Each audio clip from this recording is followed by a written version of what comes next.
శ్రీ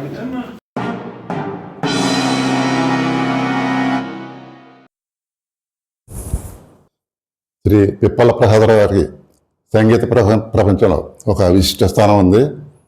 ఆయన మన భీమవరం వాసి కావటం మన అందరికీ కూడా ఎంతో గర్వకారణం. ఆయన విజయనగరం ప్రభుత్వ సంగీత కళాశాలలో సంగీతంలో డిప్లొమా చేశారు. ఆయన 11 రకాల సంగీత వాద్య పరికరాల్లో ఆయనకు ప్రావీణ్యం ఉంది. ఆయన సంగీతం వినిపించడంతో పాటు భక్తి, ఆధ్యాత్మిక గీతాలను కూడా ఆలాపన చేస్తారు.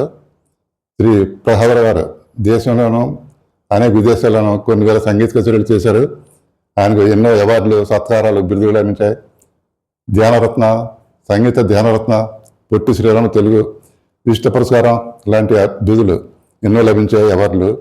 అలాగే ఆయనకు గౌరవ డాక్టరేట్ కూడా లభించింది. శ్రీ ప్రసాదరావు గారు సామాజిక సేవకుడు కూడా.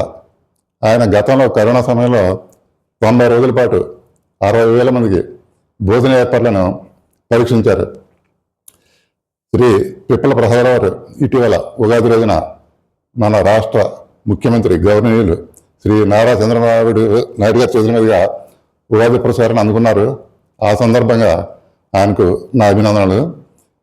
శ్రీ మన గౌరవనీయ డిప్యూటీ స్పీకర్ శ్రీ కనుమూరి రఘురామకృష్ణ గారు కళాప్రియుడు. ఆయనలో ఒక కళాప్రియుడు కూడా ఉన్నాడు. ఆయన కళాకారులను ఆదరిస్తూ ఉన్నారు.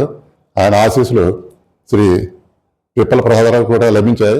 ఈ సందర్భంగా కనుమూరి రఘురామకృష్ణ గారికి కళారంగం తరపున నా కృతజ్ఞతలు తెలియజేసుకుంటున్నాను. నా పేరు పిప్పల ప్రసాదరావు.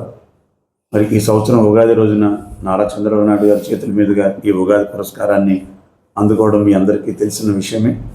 మరి దీనికి పూర్తిగా ప్రోత్సాహాన్ని ఇచ్చింది మా గురుదేవులు శ్రీ బోస్ గారు. వీరిని మ్యాజిక్ బోస్ గారు అంటే అందరికీ అర్థమవుతుంది.